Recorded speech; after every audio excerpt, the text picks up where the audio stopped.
नमस्कार। स्वागत है आपका सुनो कहानी में। आप सुन रहे हैं जेन ऑस्टिन के द्वारा लिखित उपन्यास प्राइड एंड प्रेजुडिस का हिंदी रूपांतरण, और इसे आवाज दी है मृत्युंजय मिश्रा ने। कहानी के पिछले भाग में हमने सुना कि जेन की तबीयत ठीक हो जाती है और फिर जेन और एलिजाबेथ दोनों नेदरफील्ड से वापस अपने घर आ जाते हैं।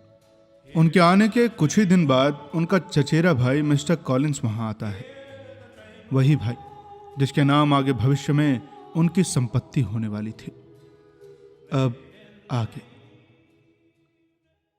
भाग 6। मिस्टर कॉलिंस समझदार व्यक्ति नहीं थे। जन्मजात से उनमें बुद्धि की कमी तो थी ही, लेकिन शिक्षा या संगति से भी उनकी सोच में कोई खास सुधार नहीं हुआ था। अपने जीवन का अधिकतर समय उन्होंने एक अनपढ़ और कंजूस पिता के अधीन बिताया। वे भले ही किसी यूनिवर्सिटी के छात्र रहे हों, लेकिन उन्होंने वहां सिर्फ औपचारिकताएं निभाई। कोई अच्छे मित्र या ज्ञान की संपत्ति वहां से अर्जित नहीं की। बचपन में पिता के सख्त अनुशासन के कारण उनमें अत्यधिक विनम्रता आ गई थी, लेकिन अब उसमें कमजोर समझ, एकाकी जीवन और अचानक मिली सामाजिक प्रतिष्ठा के कारण आत्म महत्व और घमंड भी घुल मिल गया था। संयोग से जब हंसफोर्ड की पादरीगिरी खाली हुई तो उन्हें लेडी कैथरीन डिबर्ग ने चुन लिया। उनके प्रति मिस्टर कॉलिंस की श्रद्धा उनके ऊंचे दर्जे के कारण था, और साथ ही अपने पादरी होने के अधिकार और खुद को बहुत योग्य मानने की भावना भी, जिससे वे एक अजीब मिश्रण बन गए थे। गर्व और चापलूसी, आत्म महत्व और बनावटी नम्रता। और अब जब उनके पास अच्छा घर और भरपूर आमदनी थी तो उन्होंने शादी का इरादा किया था। लॉन्गबॉर्न परिवार से मेल मिलाप की कोशिश में उनकी नजर वहां की किसी बेटी पर थी, अगर वे उतनी ही सुंदर और सुशील निकली जितना लोगों से सुन रखा था। उन्हें लगता था कि वो एक तरह से उनकी ओर से क्षमा प्रस्ताव होगा कि जिस संपत्ति के उत्तराधिकारी हैं उसी घर की बेटी से विवाह कर लें। उन्हें ये योजना बहुत उपयुक्त, समझदारी भरी और अपने पक्ष से तो बेहद उदार लगी।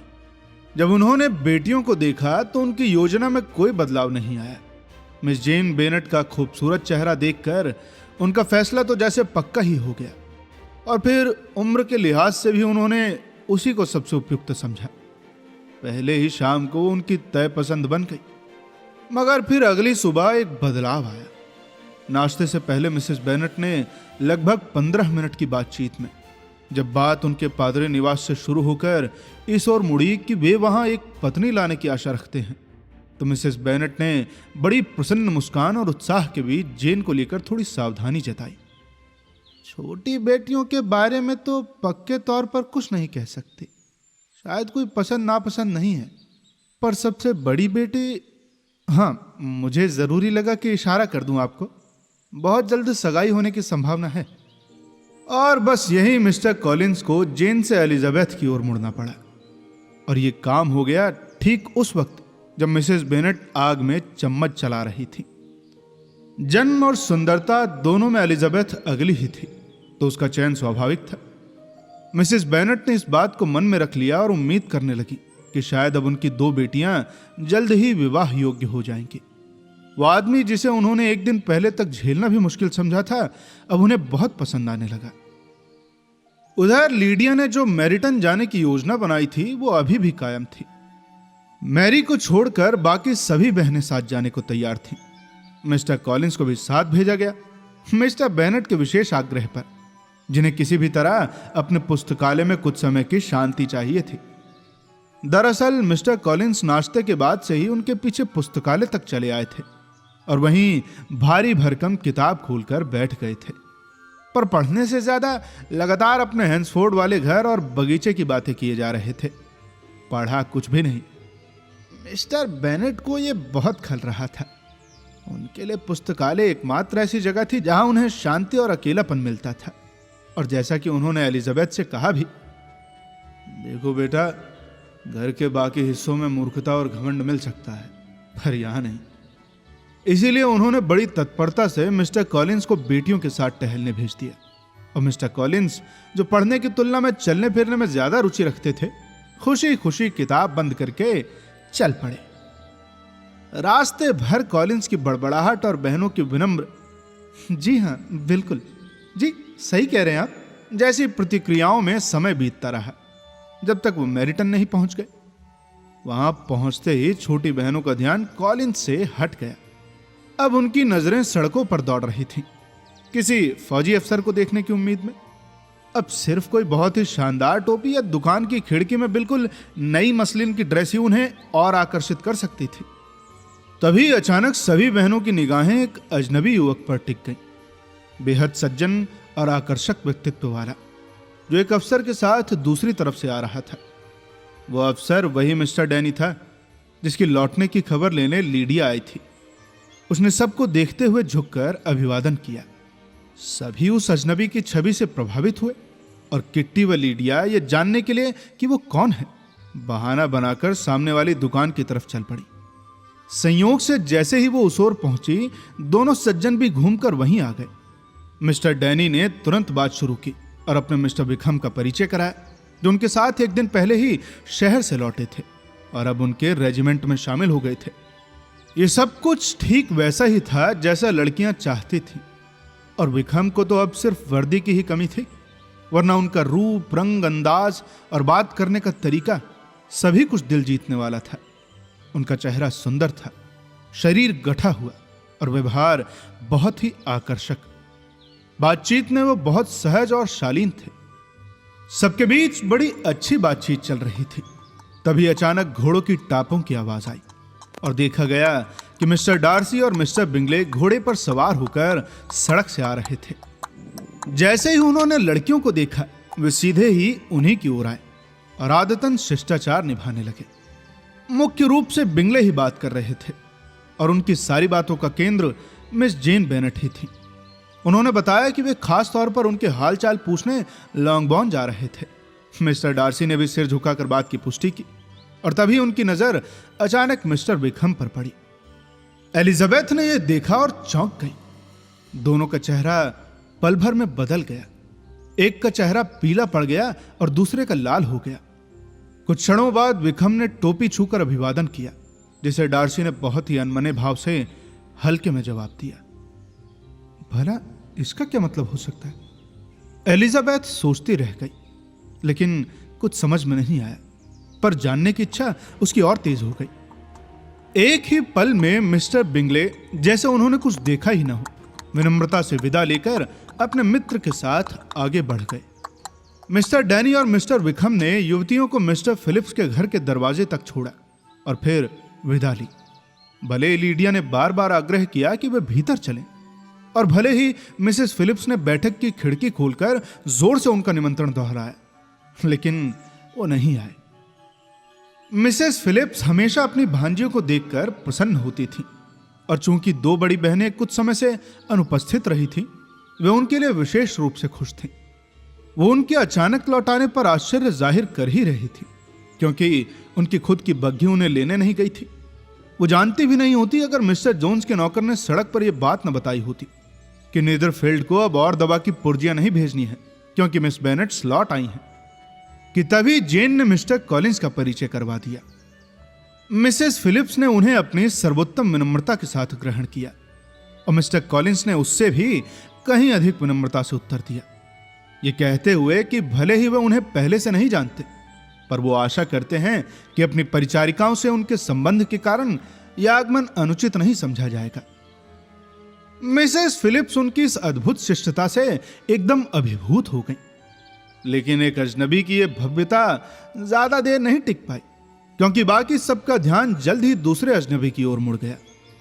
मिसेस फिलिप्स उसके बारे में वही बता सकी जो लड़कियां पहले से जानती थी, कि मिस्टर डैनी उन्हें लंदन से लाए हैं और उन्हें उनके रेजिमेंट में लेफ्टिनेंट की जगह मिलने वाली है।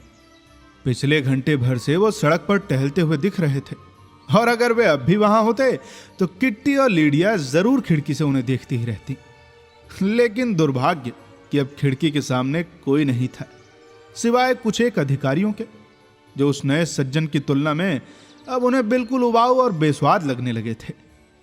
अगले दिन उन्हीं में से कुछ अधिकारी फिलिप्स परिवार के साथ भोजन पर आने वाले थे, और मिसेस फिलिप्स ने वादा किया कि वह अपने पति से कहेंगी कि वो मिस्टर विक्रम से मिलने जाएं और साथ ही साथ उन्हें निमंत्रण दें, बशर्ते कि लॉन्गबॉर्न का परिवार शाम को आ जाए।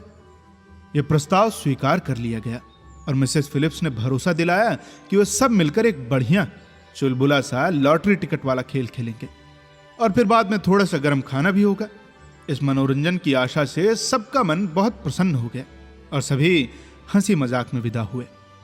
मिस्टर कॉलिंस ने घर लौटते हुए कमरे से विदा लेते समय फिर से क्षमा मांगी और उन्हें फिर उतनी ही विनम्रता से आश्वस्त भी किया गया कि वो क्षमा पूर्णतः अनावश्यक थी। रास्ते में एलिजाबेथ ने जेन को बताया कि मिस्टर डार्सी और मिस्टर विकहम के बीच कैसी अजीब मुठभेड़ हुई थी, लेकिन जेन जो सामान्यतः किसी का भी पक्ष लेने को तैयार रहती थी, इस बार भी किसी के व्यवहार का कोई स्पष्ट कारण नहीं बता सकी। घर पहुंचने पर मिस्टर कॉलिंस ने मिसेस बेनेट को बहुत प्रसन्न कर दिया। उन्होंने मिसेस फिलिप्स की विनम्रता और शिष्टाचार की खूब प्रशंसा की। उन्होंने ये भी कहा कि लेडी कैथरीन और उनकी बेटी को छोड़कर उन्होंने इतनी सजी संवरी और सभ्य महिला कभी नहीं देखी। न केवल उन्होंने उन्हें अत्यंत शालीनता से ग्रहण किया, बल्कि अपने आमंत्रण में विशेष रूप से शामिल भी किया, जबकि वो उन्हें पहले से जानती भी नहीं थी। संभवतः यह लॉन्ग बाउंड परिवार से उनके रिश्ते के कारण था, लेकिन फिर भी उन्होंने अपने जीवन में इतनी आत्मीयता पहले कभी अनुभव नहीं की थी। किसी ने इस बात पर आपत्ति नहीं की कि लड़कियां अपनी मौसी के साथ बाहर जाएं, और मिस्टर कॉलिंस भी बार बार मना करने के बावजूद बेनेट दंपत्ति को एक शाम के लिए छोड़ने को तैयार हो ही गए। तय समय पर गाड़ी ने मिस्टर कॉलिंस और उनकी 5 कजन्स को मैरिटन पहुंचा दिया। जैसे ही लड़कियां ड्राइंग रूम में पहुंची, उन्हें पता चला कि मिस्टर विकहम ने उनके मामा का निमंत्रण स्वीकार कर लिया है और वो अभी घर में ही हैं। जब सब बैठ गए तो मिस्टर कॉलिंस को इधर उधर देखने का समय मिला। कमरा देखकर वो इतने प्रभावित हुए कि कहने लगे कि उन्हें लगा जैसे वो रॉजिंग्स के छोटे ब्रेकफास्ट रूम में बैठे हों। पहले तो किसी को इससे खास खुशी नहीं हुई, लेकिन जब मिसेस फिलिप्स को समझ आया कि रॉजिंग्स क्या जगह है और लेडी कैथरीन कौन है, और जब उन्होंने सुना कि वहां एक फायर प्लेस ही 800 पाउंड का है, तो उन्हें यह तुलना बहुत पसंद आई। मिस्टर कॉलिंस फिर पूरे जोश से लेडी कैथरीन और उनके शानदार घर की तारीफें करते रहे। बीच बीच में अपने साधारण घर और उसमें हो रहे सुधारों की बातें भी जोड़ते रहे। मिसेस फिलिप्स बड़े ध्यान से सुनती रही और मन ही मन सोचने लगी कि इस सबको अपने मोहल्ले में सबको बताऊंगी। वहीं लड़कियों को मिस्टर कॉलिंस की बातें बिल्कुल भी दिलचस्प नहीं लगी। उन्हें तो बस कोई इंस्ट्रूमेंट चाहिए था बजाने को, या फिर कमरे में सजे खराब से चाइना सेट को देखने का ही काम था। इंतजार लंबा लग रहा था, लेकिन आखिरकार खत्म हुआ। जैसे ही मिस्टर विकहम कमरे में आए, एलिजाबेथ को महसूस हुआ कि अब तक वो उन्हें जितना सोचती या देखती रही है, उससे कहीं ज्यादा आकर्षण उनके लिए है। उस पार्टी में बाकी सारे अफसर्स भी अच्छे थे, लेकिन विकहम सब में सबसे अलग थे। चाल, चेहरा, बात करने का तरीका, सब में लगभग हर लड़की की नजर उन पर थी।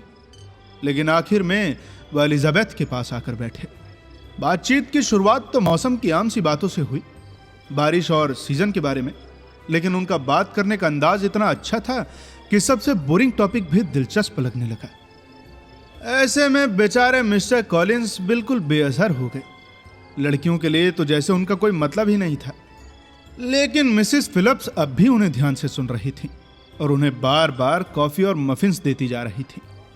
थोड़ी देर बाद ताश की मेज लगी। मिस्टर कॉलिंस ने विस्ट खेलने के लिए बैठकर मिसेस फिलिप्स को खुश कर दिया। बोले, मुझे ज्यादा खेलना नहीं आता, लेकिन मैं सीखना चाहूंगा। मिसेस फिलिप्स ने मुस्कुराकर शुक्रिया कहा और आगे सुने बिना ही खेल शुरू करवा दिया। वहीं मिस्टर विकहम ने ताश नहीं खेला और खुशी से दूसरी टेबल पर एलिजाबेथ और लीडिया के साथ बैठ गए। शुरू में लगा कि लीडिया उन्हें पूरा टाइम घेरे रखेगी, क्योंकि वो बहुत बोलती है, लेकिन फिर वो लॉटरी टिकट्स में इतना खो गई कि किसी और की तरफ ध्यान ही नहीं रहा। अब जाकर मिस्टर विकहम को एलिजाबेथ से बात करने का मौका मिला। एलिजाबेथ भी सुनने को तैयार थी, खासकर मिस्टर डार्सी के बारे में, पर वो खुद कुछ पूछने की हिम्मत नहीं जुटा पाई। लेकिन उसकी सोच से पहले ही मिस्टर विकहम ने बात छेड़ दी।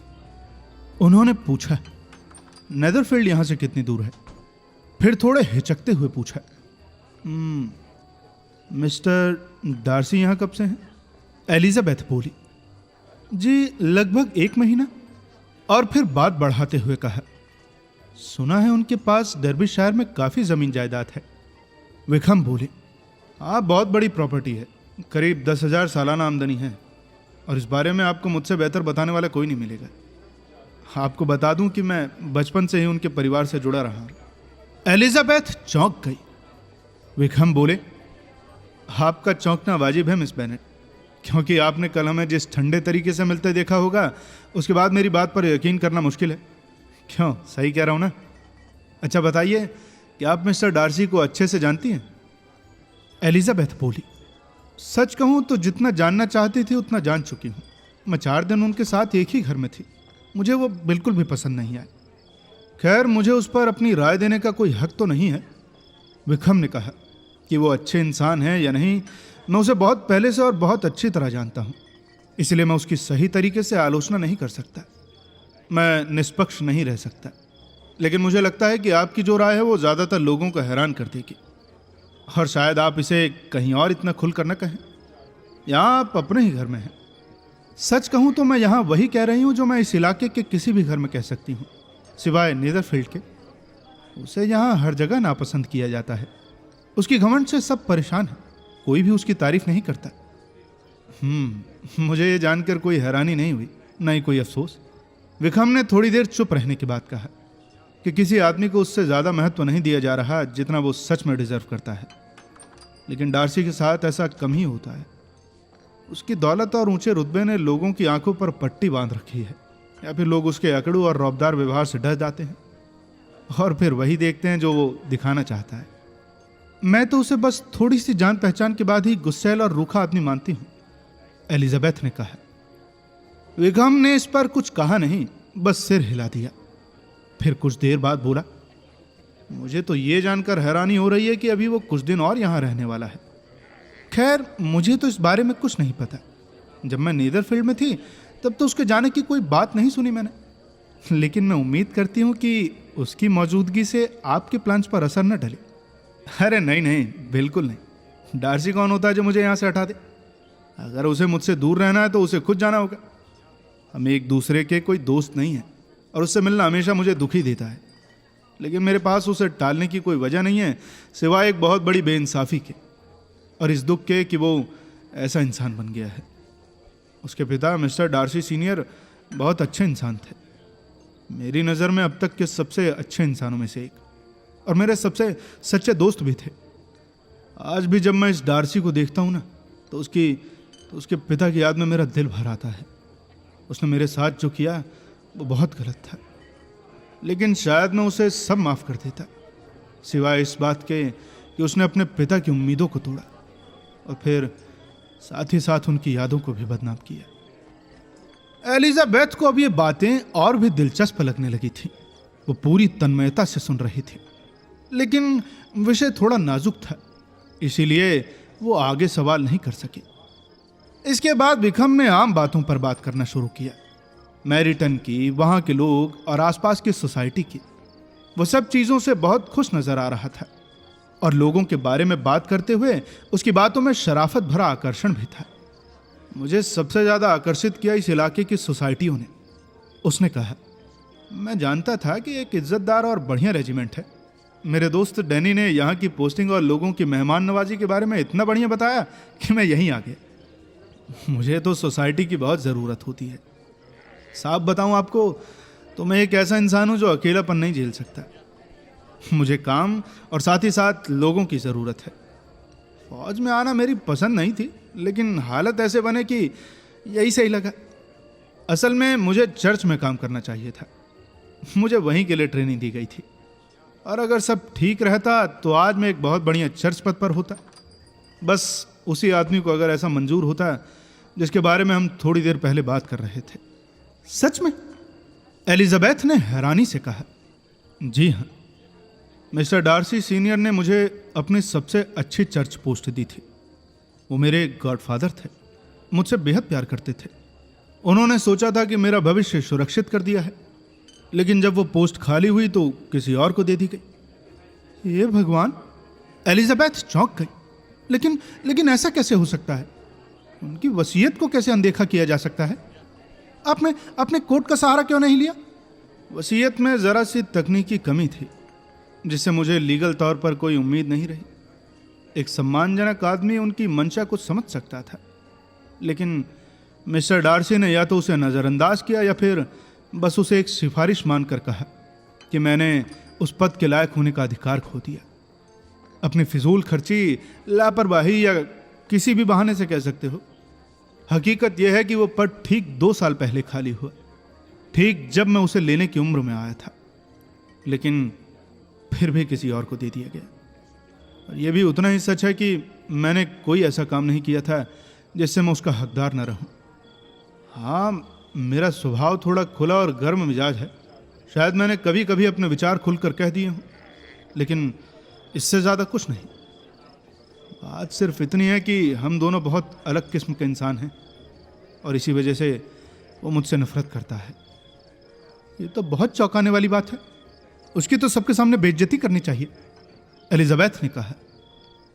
कभी न कभी ज़रूर होगी, लेकिन मेरी तरफ से नहीं, विक्रम ने शांत स्वर में जवाब दिया। जब तक मैं उसके पिता को नहीं भूल जाता तब तक मैं उसे खुलकर ललकार नहीं सकता, नहीं बेनकाब कर सकता हूं। उसके पिता के मुझ पर बहुत एहसान है। एलिजाबेथ ने उसके जज्बातों की कद्र की और उसे पहले से भी ज्यादा खूबसूरत लगा जब उसने ये बातें कही। लेकिन उसने थोड़ी देर बाद कहा, आखिर उसका मकसद क्या हो सकता है? इतना क्रूर बर्ताव करने की कोई वजह तो रही होगी। मेरे प्रति पूरी तरह से नफरत, और मुझे लगता है कि इसमें थोड़ी बहुत जलन भी शामिल रही होगी। अगर मिस्टर डार्सी के पिता मुझसे कम लगाव रखते तो शायद उनका बेटा मुझे थोड़ा बेहतर बर्दाश्त कर पाता, लेकिन उनके पिता का मुझसे जो खास लगाव था उसने उसे बचपन से ही चढ़ाया। उसमें वो सहनशीलता नहीं थी कि वो उस तरह की टक्कर या तुलना झेल सके जो कि हमारे बीच थी, या फिर वो पक्षपात जो अक्सर मेरे पक्ष में होता था। उसके पिता मेरी सोच और मेरे फैसलों की काफ़ी कद्र करते थे और शायद ये बात उसे पसंद नहीं आई। मैंने मिस्टर डार्सी को इतना बुरा तो नहीं समझा था, मुझे वो कभी पसंद नहीं आया, लेकिन इतना अन्यायी, इतना प्रतिशोधी और इतना अमानवीय भी होगा ये नहीं सोचा था। कुछ देर सोचने के बाद एलिजाबेथ ने फिर कहा, मुझे याद है नीदरफील्ड में एक दिन वो बड़े गर्व से बता रहा था कि वो अपने अपमान को कभी नहीं भूलता और माफ करने की आदत तो उसमें है ही नहीं। उसका स्वभाव वाकई डरावना है। देखिए, मैं इस विषय पर खुद पर भरोसा नहीं कर सकता, विक्रम ने कहा। मैं शायद उसके बारे में निष्पक्ष नहीं रह पाऊं। एलिजाबेथ फिर से गहरी सोच में डूब गई और कुछ देर बाद बोली, बताओ, अपने पिता के परम मित्र, उसके प्रिय पात्र और पालक पुत्र के साथ ऐसा व्यवहार? वो कहना चाहते थे, एक ऐसा नौजवान जो दिखने में भी इतना सौम्य और भला लगे, लेकिन खुद को रोकते हुए बस इतना कहा, और वो भी जिससे वो बचपन से इतना जुड़ा हुआ था, जैसे कि तुमने कहा था। मिस बेनेट, हम एक ही पेरिश में पैदा हुए, एक ही पार्क के भीतर। बचपन का ज्यादातर समय एक ही साथ बीता, एक ही घर में रहते थे, एक जैसे खेल, एक जैसी परवरिश। मेरे पिता ने भी उसी पेशे से जीवन की शुरुआत की थी जो तुम्हारे मामा मिस्टर फिलिप्स का है, लेकिन उन्होंने सब कुछ छोड़ दिया था ताकि वो मिस्टर डार्सी सीनियर की सेवा कर सके और पेम्बरले की जिम्मेदारी उठाई। मिस्टर डार्सी सीनियर उन्हें बहुत मानते थे, वो उनके सबसे घनिष्ठ और विश्वास पात्र लोगों में से थे। उन्होंने कई बार खुद स्वीकार किया था कि वो मेरे पिता की मेहनत के बहुत ऋणी थे, और जब मेरे पिता की मृत्यु से ठीक पहले उन्होंने मेरे भविष्य की जिम्मेदारी लेने का वादा किया तो मुझे पूरा यकीन है कि वो सिर्फ स्नेह नहीं बल्कि कृतज्ञता से भी प्रेरित थे। कितनी अजीब बात है, एलिजाबेथ ने कहा, कितना घिनौना व्यवहार। मुझे तो आश्चर्य है कि मिस्टर डार्सी का घमंड ही उसे तुम्हारे साथ न्याय करने के लिए मजबूर नहीं कर पाया। भले ही किसी और वजह से नहीं, लेकिन कम से कम अपनी ईमानदारी की झूठी शान के लिए ही सही, क्योंकि अब इसे तो मैं बेईमानी ही कहूंगी, और क्या कहा जाए। सच है, विक्रम बोला। उसके ज्यादातर कामों की जड़ में घमंड है, और कई बार यही घमंड उसका सबसे अच्छा पहलू भी बन जाता है। उसी ने उसे उदार और दयालु भी बनाया है। उसने खूब दान किया है, अपने किराएदारों की मदद की है, गरीबों की सहायता की है। अपने खानदान और पिता की छवि को बनाए रखने का उसका ये जुनून ही उसे ये सब करने के लिए प्रेरित करता है। पेम्बरले की प्रतिष्ठा बनाए रखने की उसकी जिद उसमें एक ताकत बन गई है। और फिर उसकी बहन के लिए उसका भाई होने का घमंड, उसके साथ कुछ स्नेह भी उसे एक अच्छा और जिम्मेदार अभिभावक बनाता है। लोग उसे एक बेहतरीन भाई मानते हैं। अच्छा, मिस डार्सी कैसी है? एलिजाबेथ ने पूछा। विक्रम ने सिर हिलाया। काश मैं कह सकता कि वो बड़ी प्यारी लड़की है। डार्सी परिवार की बुराई करना मुझे अच्छा नहीं लगता, लेकिन वो अपने भाई जैसी है। बहुत बहुत ज़्यादा घमंडी। बचपन में वो बहुत स्नेही और प्यारी थी। मुझसे बहुत लगाव था उनका। मैंने घंटों उनके मनोरंजन में बिताए हैं, लेकिन अब उसका मुझसे कोई वास्ता नहीं है। वो दिखने में सुंदर है, कोई 15-16 साल की होगी, और सुना है कि बहुत योग्य भी है। उसके पिता की मृत्यु के बाद वो लंदन में रहती है, जहाँ एक महिला उसकी देखरेख करती है और फिर साथ ही साथ उसे शिक्षा भी देती है। कई बार विषय बदलने और कुछ देर चुप रहने के बाद एलिजाबेथ फिर उसी विषय पर लौट आई। मुझे तो मिस्टर बिंगले से उसकी दोस्ती पर हैरानी होती है। कहाँ मिस्टर बिंगले इतने अच्छे, सरल और प्यारे इंसान लगते हैं, और फिर उनकी ऐसे इंसान से दोस्ती। क्या वे एक दूसरे के अनुकूल हो सकते हैं? क्या तुम मिस्टर बिंगले को जानते हो? नहीं, बिल्कुल नहीं। वो तो बहुत मधुर स्वभाव के, आकर्षक और सज्जन व्यक्ति हैं। उन्हें तो लगता है कि मिस्टर डार्सी के असली स्वभाव के बारे में कुछ पता ही नहीं होगा। हो सकता है शायद न पता हो, लेकिन मिस्टर डार्सी जहाँ चाहते हैं वहाँ सबको प्रभावित कर सकते हैं। उसमें काबिलियत की कोई कमी नहीं है। वो एक अच्छा बातचीत करने वाला साथी हो सकता है, अगर उसे लगे कि सामने वाला उसके लायक है। जिन लोगों को वो अपने बराबर समझता है, उसके साथ उसका व्यवहार बिल्कुल अलग होता है। उसका घमंड उसे कभी नहीं छोड़ता। लेकिन अमीरों के बीच वो उदार, न्यायप्रिय, ईमानदार और शायद थोड़ी सी किस्मत और सुंदरता मानकर चले तो एक अच्छा व्यक्ति भी लगता है। तभी विस्ट खेलने वाले लोग उठे और बाकी लोगों के साथ आ मिले। मिस्टर कॉलिंस आकर एलिजाबेथ और मिसेस फिलिप्स के बीच बैठ गए। मिसेस फिलिप्स ने सामान्यतः पूछताछ की कि आखिर उन्होंने खेल में कितना जीता। जवाब था कि कुछ भी नहीं। लेकिन जब मिसेस फिलिप्स ने दुख जताया तो उन्होंने पूरी गंभीरता से बताया कि उन्हें पैसों की बिल्कुल भी परवाह नहीं है। वो इस हार को मामूली मानते हैं। मैं जानता हूं मैडम, उन्होंने कहा। जब लोग ताश खेलने बैठते हैं तो हार जीत तो होती है, और सौभाग्य से मैं ऐसी स्थिति में नहीं हूं कि 5 शिलिंग को भी कोई बड़ी बात मानूं। बहुत से लोग शायद ऐसा नहीं कह सकते, लेकिन लेडी कैथरीन डिबॉक के आशीर्वाद से मैं इस तरह की छोटी बातों की चिंता नहीं करता। तभी विक्रम का ध्यान मिस्टर कॉलिंस की तरफ गया। कुछ देर उन्हें देखने के बाद उन्होंने एलिजाबेथ से धीरे से पूछा, मिस बेनेट, क्या आपके रिश्तेदार का डिबॉक परिवार से काफी गहरा संबंध है क्या? ये तो मुझे नहीं पता, लेकिन लेडी कैथरीन डिबर्ग ने उन्हें हाल ही में एक पादरी का पद दिया है। अब मुझे नहीं मालूम कि उनकी जान पहचान कैसे हुई, लेकिन लगता नहीं कि बहुत पुराना रिश्ता हो। अच्छा, आप जानती हैं कि लेडी कैथरीन डिबर्ग और लेडी एनी डार्सी सगी बहनें थी, तो जाहिर है वो वर्तमान मिस्टर डार्सी की मौसी हैं। नहीं, मुझे सच में नहीं पता था। मैंने तो 2 दिन पहले तक लेडी कैथरीन का नाम भी नहीं सुना था। अच्छा, तो फिर आपने तो ये भी नहीं सुना होगा, उनकी बेटी मिस डिबॉक को बहुत बड़ी जायदाद मिलने वाली है, और ऐसा सुनने में आता है कि वो और उनके चचेरे भाई मिस्टर डार्सी एक हो जाएंगे, यानी शादी कर लेंगे, और फिर दोनों संपत्तियां भी एक हो जाएंगी। ये सुनकर एलिजाबेथ थोड़ी मुस्कुरा दी। उसे मिस बिंगले का ख्याल आ गया। अगर मिस्टर डार्सी पहले से ही तय कर चुके हैं कि वो मिस डिबॉक से शादी करेगा, तो मिस बिंगले की तो सारी कोशिशें बेकार साबित होंगी। मिस्टर कॉलिंस, उसने कहा, लेडी कैथरीन और उनकी बेटी की बहुत तारीफ करता है, लेकिन उसकी कही कुछ बातों से मुझे लगता है कि उसका आभार उसकी समझ पर हावी हो गया है, और ऐसा लगता है कि उसकी संरक्षक होते हुए भी लेडी कैथरीन एक घमंडी और घमंड से भरी हुई महिला है। जी, मुझे भी ऐसा लगता है, विक्रम ने कहा। मैंने उन्हें कई सालों से नहीं देखा, लेकिन जब देखा था तो मुझे उनका रवैया हमेशा हुक्म चलाने वाला और अपमानजनक लगा। लोग कहते हैं कि वो बहुत समझदार और होशियार हैं, लेकिन मुझे लगता है कि यह उनकी ऊंची हैसियत, कठोर रवैये और उनके भतीजे के घमंड से आया हुआ प्रभाव है, जो कि चाहता है कि उसके सारे संबंधी दुनिया के सबसे समझदार लोग दिखें। एलिजाबेथ को लगा कि विक्रम ने बहुत समझदारी से बातें रखी हैं, और दोनों बड़े संतोष के साथ और भी बातें करते रहे, जब तक कि रात का खाना न लग गया। खाने की चहल पहल में बात नहीं हो पाई, लेकिन विक्रम का व्यवहार सबको पसंद आया। जो भी उन्होंने कहा अच्छे ढंग से कहा और जो भी किया शालीनता से किया। एलिजाबेथ का मन उन्हीं में उलझा रहा। घर लौटते समय भी उसका जहन सिर्फ मिस्टर विक्रम और उसकी कई बातों में उलझा रहा, लेकिन नाम तक लेने का मौका नहीं मिला, क्योंकि न लीडिया और न ही मिस्टर कॉलिंस एक पल के लिए चुप रहे। लीडिया लगातार लॉटरी टिकट, मछली हारने और जीतने की बातें करती रही और मिस्टर कॉलिंस मिसेस फिलिप्स की मेहमान नवाजी का वर्णन करते, अपनी हार को तुच्छ बताते, खाने की हर चीज गिनाते और बार बार डरते हुए कि कहीं वो अपने भाइयों बहनों को तंग तो नहीं कर रहे हैं।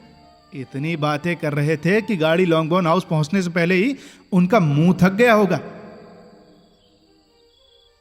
अब आगे की कहानी जानने के लिए आपको इंतजार करना होगा अगले भाग का, और यदि आप इंतजार नहीं करना चाहते तो जुड़िए हमारे मेंबरशिप प्लान से, जो कि 3 चाय की ग्लास से भी ज्यादा सस्ती है। तो जल्द ही मिलते हैं आपसे इसके अगले भाग के साथ। तब तक के लिए सुनते रहिए सुनो कहानी की अन्य कहानियां और अपना ख्याल रखिए। धन्यवाद।